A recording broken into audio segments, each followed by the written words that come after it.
Alright, hello everyone. And today we're going to be playing Ultima Exodus, ultimately, but originally from 1983, but republished here on the Nintendo Entertainment System in 1988. We'll be talking a lot about this game, believe me, we'll have a lot of chance to talk.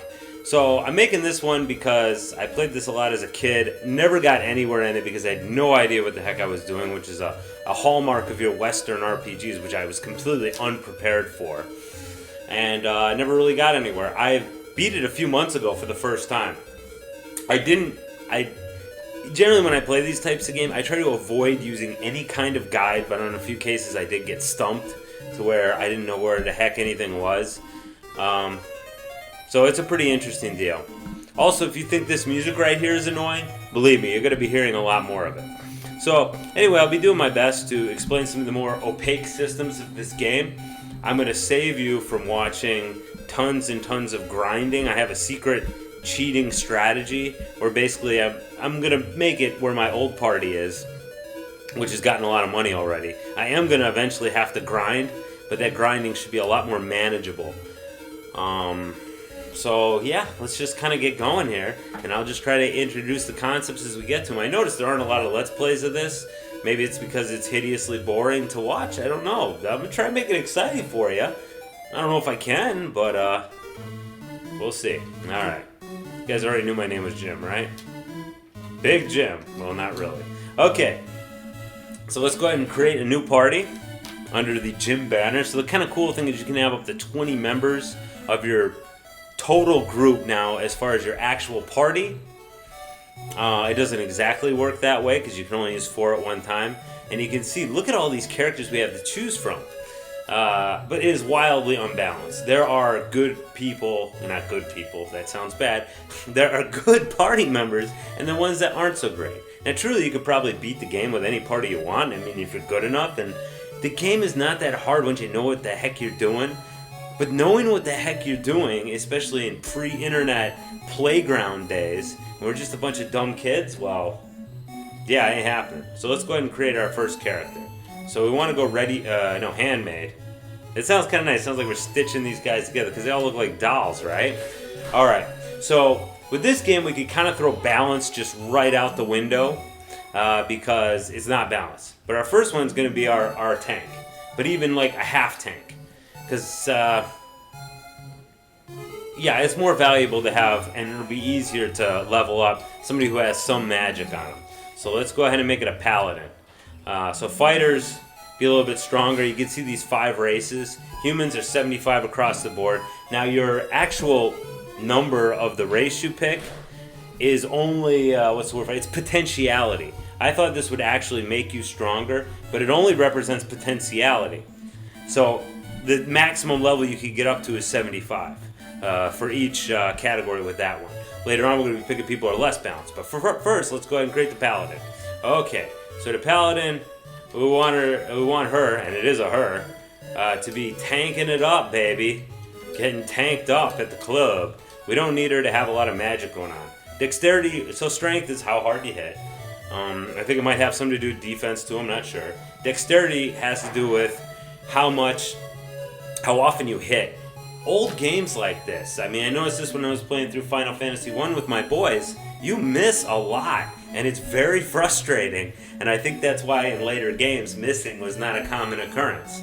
Intelligence, that covers, That covers like attack magic, which is not important for the paladin, and wisdom, which covers your healing magic.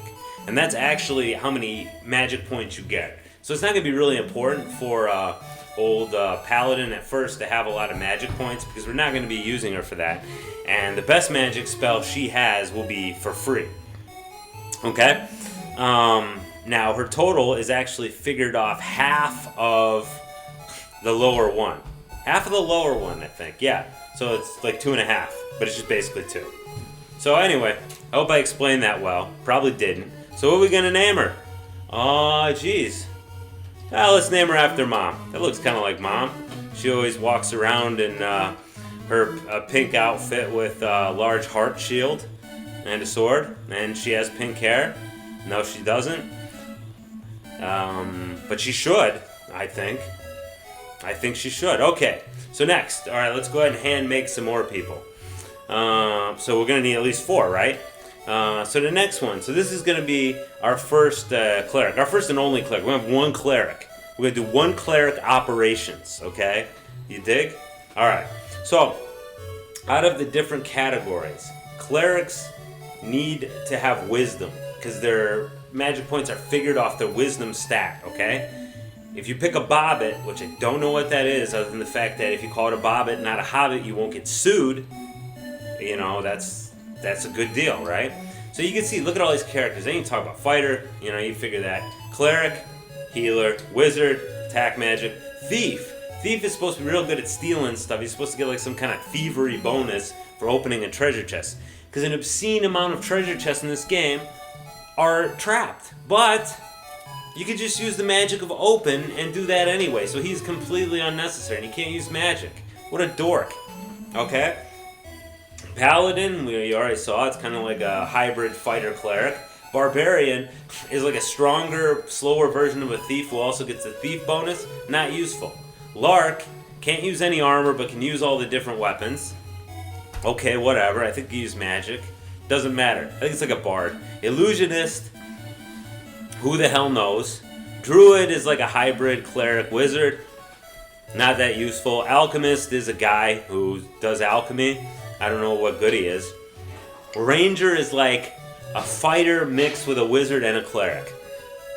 Anyway, this game is unbalanced, and we're going to be taking advantage of that lack of balance. Alright, so we can make... You have to give at least 5. So what's the most important stat? That's right, wisdom. Alright, and then the rest we can actually give to this, because intelligence is of absolutely no use. Clerics do not need to have any brains at all. So I'll give it to her dexterity. Why the heck not, right?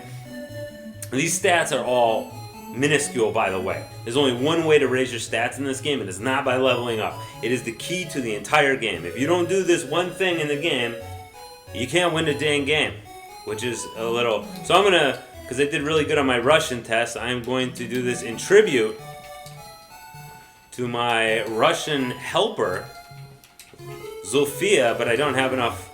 well, let's give her a nickname. Zuli. It's like Julie, except foreign sounding. Alright, but yeah, Zulfia, but unfortunately there's not enough, there's not enough letters. Sorry, Zulfia. Alright, next up, we're gonna get a couple of wizards. Because the wizards are by far the most deadly character in the game. So again, 99 in dexterity, which is highly unnecessary. He's a fuzzy, which fuzzy will give him the most intelligence that he could possibly have. And you gotta be smart. Wisdom means nothing. So yeah, pretty much that. Okay. And let's name him after me. Yeah. Why not? There you go. Big Jim. Don't mess around with Jim. Of course, he gets his butt kicked at the end of that Jim Croce song. I think he might have even died in that song. It's not really clear, but he didn't have any kind of good time there.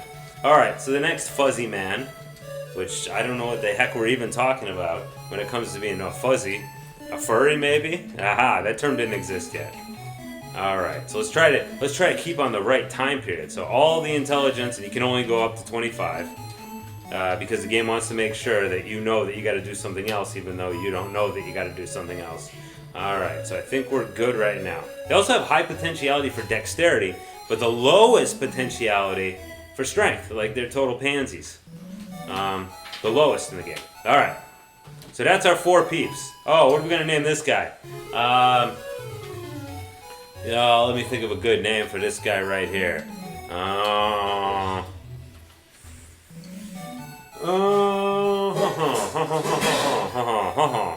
Another guy I want to name somebody. I don't like anybody really, so I gotta think of, okay, how about this one? There we go. Egomaniac. Jim 2. Yeah, there you go. I got them both. No, let's do this. Let's name him after myself, but use a different permutation. James. That's also one of my son's names, but whatever. Lord British? Wait a second. What happened here? Oh. Haha. I'm sorry, I've already got my horses. Alright, I'll de-horse. I'm sorry about this. There we go. Alright, so we gotta play this game like a normal game. Now, we didn't talk to Lord British because the game's already really been started, whatever. That's an inn. Now, unlike any other inn in any other game you've ever played, guess what? The inn does not recharge your health. You can only save the game there. And there's only like 2 or 3 of them in the game. The world's not that big. So what I'm gonna do for this game is I'm gonna focus mostly on talking to NPCs to show you how useless they are. And also, we're going to, what the hell else are we gonna do? So we're going to focus on how useless the NPCs are. We're going to get all the items. I'm going to show you a little bit of the battle system. I'm not going to bore the heckaroony out of you by making you watch me grind up too much, but I'm going to show you what we're kind of going for. Alright, so talk to you later. If you run out of food, you may starve to death. That is a true fact. I'm going to take a look at our status screen, just kind of let it sit here. So you see we all have 150 food. And it periodically goes down. And you can see our magic points right now. 8 for some reason. Okay. Now hopefully I didn't make a big mistake there. Maybe I did. I don't know. Should be a 10 though. Oh, maybe they're still filling up. Yeah, okay, alright. Ha ha ha ha! Alright, let's go talk to Lord British Man. Welcome back, Mom. I know you've had hardships on this journey, but you are not experienced enough yet. Come back when you have more. So the only way to level up is to talk to him. And you see the music changes when you talk to him. Be sure to come back. Thanks for that. So all this dialogue is just, welcome to Lord British's castle. Welcome to Lord British. Yeah, so you can see the NPC dialogue, and you'll see this more and more. Now that's a barrier. We try to walk past that, which is going to die straight up. And if we go around the corner here, this is the doctor's office. This is the hospital. Please come in. So if we get poisoned, there are magic spells to cure poison, but we don't have access to them till later, and they do take quite a bit of magic points. So there's a good chance our butts will be going to the clinic for $100, which at this point is expensive. Oh, okay, she's telling us how to start. Notice you can fight anybody in this game. The menu is huge here. You don't want to fight with him. Only the brave venture beyond this point, and only those who bought a key because you can't get through there. So yeah, you can see the fight command. You could fight anybody in this game, which is hilarious, but also a horrible idea. So yeah, you can talk to all these guys. It's great. Hello. The king is a kind man. That's what we heard. So the whole plot of this game, and it tells you in the book here, Exodus has come through the land. They've had Minax and Mondane have both been slain. Everything's good. Welcome. Did they really need 3, 4, 5 people to tell me that this is Lord British's castle and then I'm welcome to it? I'm just going to walk around here while I talk a little bit. So anyway, this is the time of chaos or upheaval or whatever. I'm no Ultima nerd. I've played through 3 through 5, which, and all as an adult man and all in the past 2 years. But I'm not really schooled on it. You figure that guy'd be real useful, but he's really not. Who's all the way up there. But basically the thing is, lands of chaos, gotta stop the bad guy. Bad guy somewhere else, gotta go get him. But he's like way set off, so you need a number of very cool special items to go kick his butt. But for now, we're weak as kittens, you know? So now we're gonna go to the town. We don't really need weapons at this point, and I'm gonna show you why. So there's this ship from my old game. Don't worry, we're not gonna jump on it yet. So let me show you the battle. So this is the battle scene right here. It's set up kind of like, in a way it's kind of cool because it's kind of strategic. You can move around. You can only attack straight ahead. And if you have a hand-to-hand weapon, you have to get right up on them. If you have a, what's the word for it? A weapon that, a ranged weapon, you don't need to do that. Alright, so check this out. Magic in this game works wonders. So these guys are undead. So if you just use the spell undead, which is free, it will go, especially if you get them at the right point. I think it's right as their sword dips. So let's look. Yep, I did it. So this is how you collect experience and get money. So one cool thing about this is it's a completely open game. That's cool, right? The uncool part is they can't make the monsters in zones then, so they make the monsters, and here's how we get money too. So usually you would use a thief to open this as to avoid the trap, but we don't need to do that. We just open, and it failed, which it often does. So that's a little annoying. Okay, but it beats having dead weight in your party. 82 gold. That's completely random. It doesn't matter who you fight. It could be anywhere from 1 gold to 99 gold. Alright, and it wasn't trapped. Wow. Alright, so let's fight just a few more times as I explain some more of the inner workings of the game. So these are ghouls are also undead. So don't feel bad for the wizards. They will get their chance to do their thing later in the game. So there we go. So this is the way we will get our experience at the beginning of the game. Now once you get to level 5, you'll still get those weak monsters, but the monsters will get tougher. You'll start seeing some nastier monsters. And then this whole gravy train. Now the gravy train doesn't stop. It's just you got to be selective about who you fight. And it might be a good idea to have horses. Which we already have, which I'm embarrassed to say you saw. But in any case, no big deal. So yeah, this is pretty much how you get cash money in this game. Now you need to save up that money because equipment is hilariously expensive. Some of it. But even if it's not hilariously expensive, it's somewhat useless too.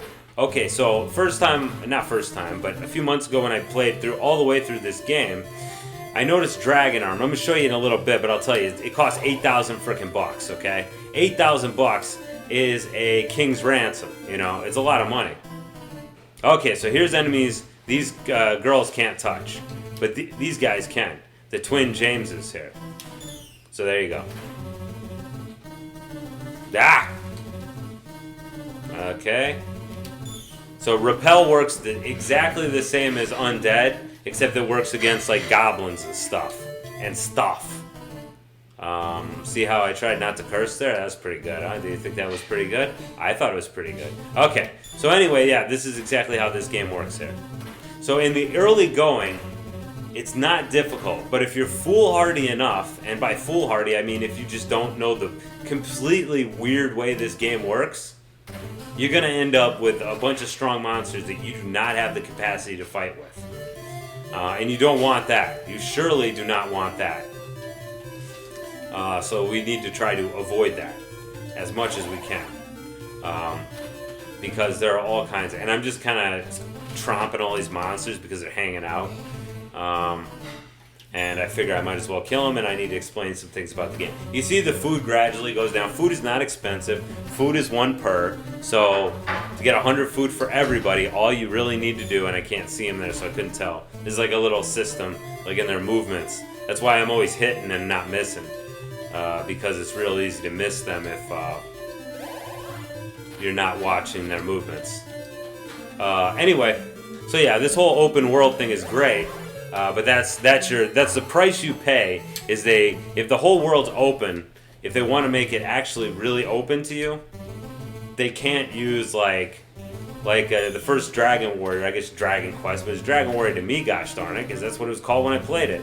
I didn't get Dragon Quest for Christmas or my birthday. I can't remember which one. I got Dragon Warrior for my birthday, and that Dragon Warrior was featured Nintendo Power.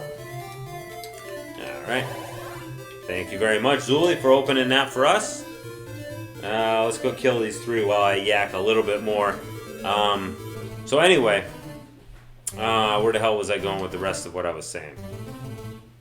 Oh yeah, so in Dragon Warrior, they used bridges as like your cutoff. Like if you were going over a bridge, you knew you were entering a different zone of monsters. First Final Fantasy, which came out 3 years after this, at least in America, no, 2 years after this in America, was not so finicky. They didn't actually, I think it only had 1 bridge in the whole game. But you know, it was a little bit more difficult. So I might actually throw some real magic at these guys and not just off them like this. But this is really the best way to do things. It's the quickest and most efficient. You'll find my team here. Oh, and I need to get that treasure chest. Or at least block that treasure chest, because guess what? If 2 of them cover it, I don't think you get 2 treasure chests. Okay, as the club falls.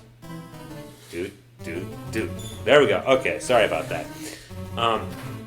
So anyway, to have a fully open world, you need to have the monsters dependent on something else other than regions. So in this case, it's your experience level. So if you jazz your guys up to level 5 right off the bat and your equipment sucks, and I'm not talking about armor because armor is completely meaningless, It's not completely meaningless, but yeah, it's pretty meaningless. I mean, I did not notice it. Gosh darn it. See, I suck. Probably for the best, because I want this other James to get his experience up. So, yeah, it's mostly meaningless because it doesn't lessen the damage. I think it increases the chances of you causing the enemy to miss. I think you can kill them. Oh, I got flame. So there's a little bit of attack magic for you guys. I hope you enjoyed that. I enjoyed bringing it to you. But anyway, yeah, you could find yourself very quickly outgunned, outclassed, and in a whole heap and heck a lot of trouble. Where I guess you don't have to start over though, because guess what? You can just create a new party like this, and once again you're surrounded by level 1 mooks who go down to this ridiculous killing spell that's completely free. Which, you know, that's awesome. So anyway, I think that's probably enough. I think you guys get the point of how you can get a good amount of experience in this game and a good amount of gold in this game. Now, if I had a fighter, I'd be trying to get him to, you know, I would be trying to get my fighter to hit these guys, and he would not be gaining experience. So if we look at the status screen here, you can see we've already got about 1,000 gold. Everybody starts with 100. You can see the experience is already starting to build up there.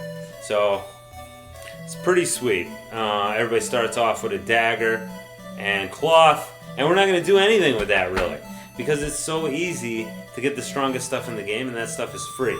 But in the next video, I'm going to show you the town of Britannia, and I'm going to talk to some of the people and just see what they have to say, see if they can guide us at all, give us some good information. And the spoiler for that is, no, they can't, because they're useless. Okay, so anyway, see you next video. Bye-bye.